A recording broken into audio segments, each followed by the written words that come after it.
a plan to break records by releasing 130,000 balloons at a resort in the Philippines on New Year's Eve, has been cancelled after a backlash over its potential environmental impact. The party, at Old Court Manila, is being headlined by British DJ Pete Tong. Organizers had insisted the indoor event held no environmental risk, as the balloons would be recycled. But on Sunday, both the resort and Tong confirmed it had been cancelled after the government got involved. In a statement, Old Court Manila said it voluntarily decided to cancel the event as a sign of respect for the government's campaign to protect the environment. It came after they received a letter from the Department of the Environment and Natural Resources, DENR, on Sunday, encouraging a change of plan. The resort, part of a sprawling hotel and casino complex in the Philippine capital, had said that the balloons were made of biodegradable latex materials, and they would be recycled afterward, not released into the air. However, its social media pages had been inundated with concern about its message, including from campaigners such as Greenpeace Philippines.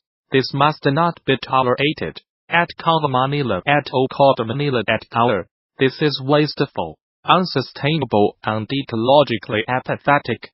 Grow 130,000 native trees instead to offset your carbon emissions and help the planet. Drop balloon drop pound key climate action pound 11 climate pick. Twitter, coming to 53 FQDC. End of Twitter post by @ClimateElf. One petition, calling for its cancellation, had garnered tens of thousands of signatures before the announcement. The party, at the resort's Cove Manila Beach Club, will still take place without the world record attempt. In a Sunday night tweet, Pete Tong confirmed promoters had dropped the balloon stunt. Just had confirmation by the Cove Manila promoters that the planned balloon drop all night will no longer take place. For details here, https://coach.adupulkkx. Thanking all of you that raised concerns. End of Twitter post by @PatTong. In the posts below, people responded positively to the news and shared images about the dangers of plastic pollution. Environmental groups around the world, including the United Kingdom Marine Conservation Society, have warned about the dangers balloons can pose to marine life. The organization says that even latex balloons marked as biodegradable can remain in an ocean environment for 4 years. Some places, including parts of Australia, have already banned balloon releases because of their impact. A popular tourist attraction has become the latest Chinese company to show solidarity with Huawei's chief finance officer, Meng Wanzhou, who was arrested in Canada on 1 December. Shannon Mountain Scenic Park, in eastern Hainan province, said it would waive the $9.65 ticket fee for anyone carrying a Huawei phone. Ms. Meng, who was given bail in Canada, faces extradition to the United States on charges of breaking Iran sanctions. Her case has upped tensions with China. Use Huawei phones. Shoot grand photos on the mountain. A notice on the Shannon Park's social media account said, "We wish friends around the world who support Huawei's success and bliss." The offer would last until 29 December, the South China Morning Post reported. But it was met with some criticism among China's social media users, who claimed it was discriminatory. Huawei phone owners are being offered other enticements too. They can get a 20% discount at a border in Beijing. Seen in Beijing, bring a Huawei phone and get 20% off. Similar to this story we covered yesterday, https://coqxl19ypqlpic. Twitter, com.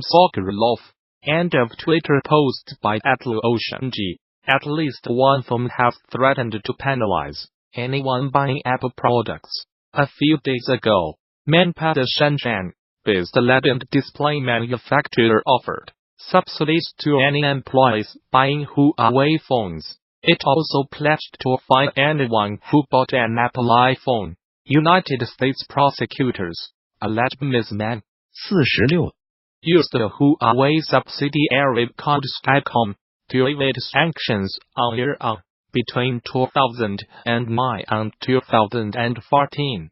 They also allege she publicly misrepresented Skycom as being a separate company from Huawei, and that she deceived banks about the true relationship between the two companies. Ms. Man, who is the daughter of Huawei's founder, has denied any wrongdoing and said she will contest the allegations. Life of Huawei's high-flying heiress. The United States has been investigating the Chinese telecoms giant, the world's second-largest smartphone maker, since 2016, believing that it used Skycom to bring United States manufacturing equipment and millions of dollars in transactions to Iran in violation of sanctions. Ms. Man's detention comes amid an increasingly acrimonious trade dispute between Washington and Beijing. China is angry at her detention, saying she has not violated any laws. Beijing has threatened severe consequences unless Canada releases the executive. Since her arrest, 2 Canadians, a former diplomat and a businessman, have been detained in China on suspicion of harming national security. United States President Donald Trump said last week that he might intervene in the United States Justice Department's case against Ms. Man if it would serve national security interests. I'll help achieve a trade deal with China if I think it's good for what will be certainly the largest trade deal ever made, which is a very important thing. What's good for national security? I would certainly intervene if I thought it was necessary, he told Reuters news agency. Canada reacted by urging Mr. Trump not to politicize the situation. Our extradition partners should not seek to politicize the extradition process or use it for ends other than the pursuit of justice, Foreign Minister Chrystia Freeland said.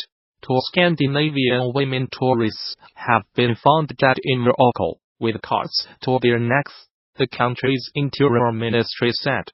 Both bodies were found near the town of Imleo in the High Atlas mountain range, near the foot of North Africa's highest peak, Mount Tepco. The women, from Denmark and Norway respectively, have not yet been named. A police investigation has been launched into their deaths, the Interior Ministry statement said. A poacher has been ordered to watch the Disney film Bambi repeatedly after he was convicted of illegally killing hundreds of deer. Missouri hunter David Barry, Jr., must view the film at least once a month during his year-long sentence. He was arrested in August along with 2 family members for killing the deer, taking their heads and leaving their bodies to rot.